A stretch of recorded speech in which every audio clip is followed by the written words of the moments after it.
In this video, we'll be making a Japanese basket, simple traditional basket for holding flowers. Besides the reed and a tub of water, the reed has been soaking for about 15 minutes. You'll also need tape, scissors, and paper towels. Here I have the reed out. They're damp still. I dried them off a little bit with a paper towel, but I can feel that they're still flexible. The reed itself is 20 inches long.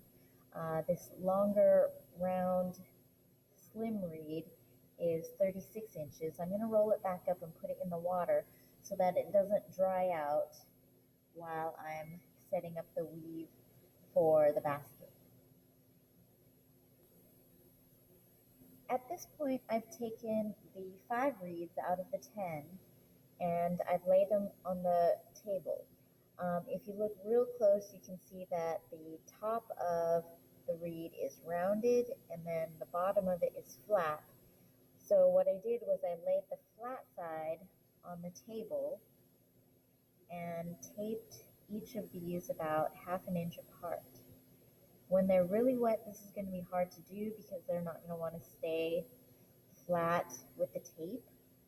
The tape is going to have a difficult time adhesion to it. You're going to want to tape the top as well as the bottom and make sure that the reeds are starting at the same length. And then I'm going to go ahead and tape this bottom portion also so that they stay mostly in place while I weave the other reeds through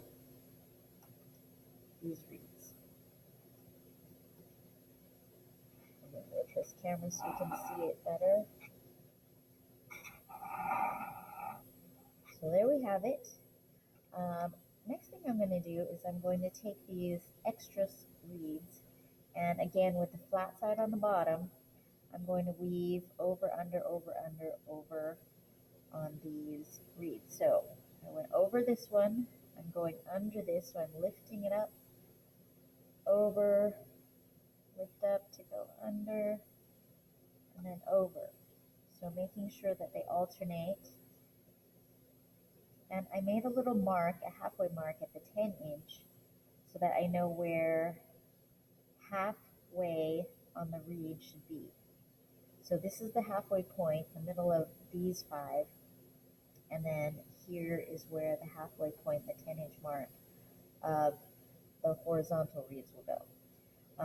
On this one, I'll do the opposite weaving. So if this one's over, I'm going to lift to go under this reed, and then over, lift to go under, over, under.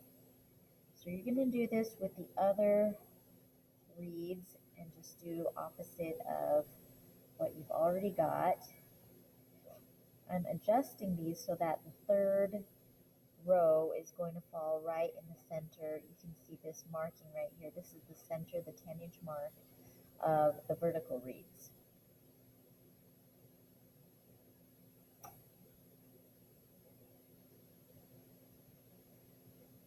Now I've weaved the vertical reeds in. I'm going to slide them and adjust the reeds so that they are relatively equidistant apart.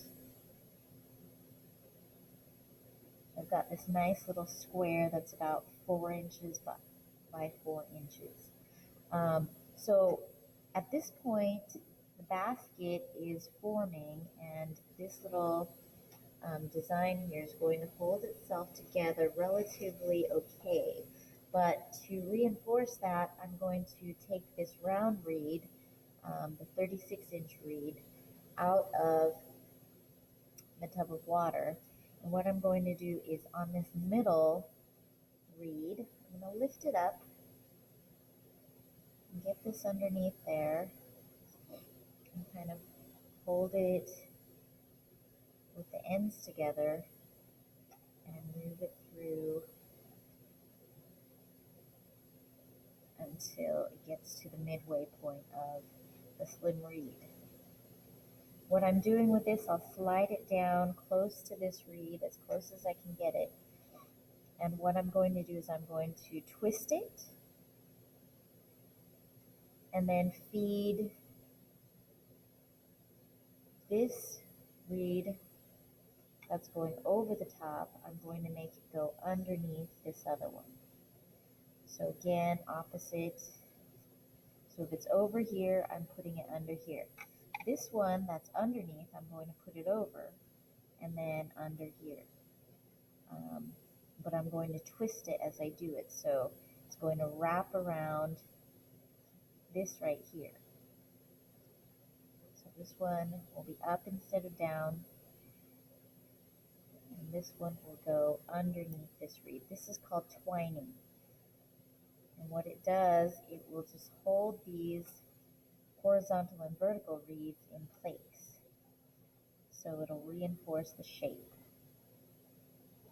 So the twining is just twisting this round reed around each of the flat reeds. And again, holding it in place, I'm going to twist it. And then this one is going to go over this reed here and under this one.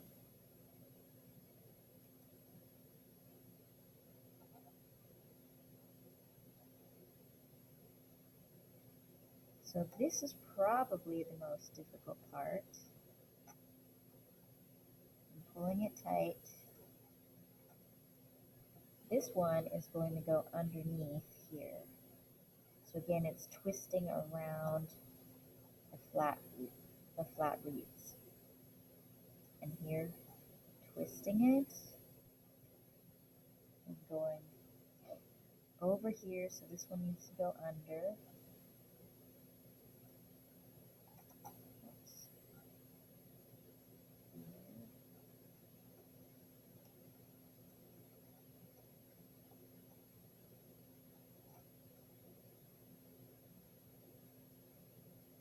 One stays over, and then again I'm going to twist it so it's wrapping around this, and this one will go under here.